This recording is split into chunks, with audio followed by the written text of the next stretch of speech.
Welcome, today in front of me Realme GT 2 Pro, and I'll show you the face unlock test on this device. So as can you see now, I'll just change the unlock method just to directly unlock the device. The home screen,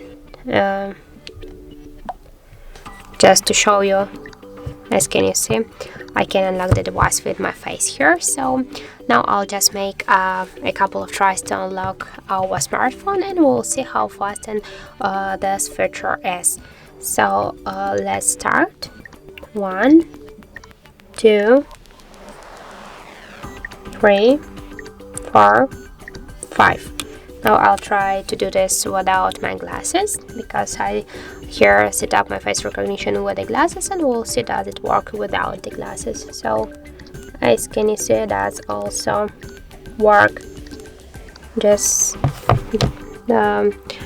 without the glasses here. So the face unlock method works here really fast. That's the good result for the Realme device. So just less than in 1 second we can unlock our device, and I suggest you to try this unlock method. For example, also if you don't like the passcodes or pin codes, you can try this, but don't forget that the face unlock method is less secure than the passcodes or pin codes, so be careful. And thank you for watching, and if you find this video helpful, don't forget to leave a like, comment, and to subscribe our channel.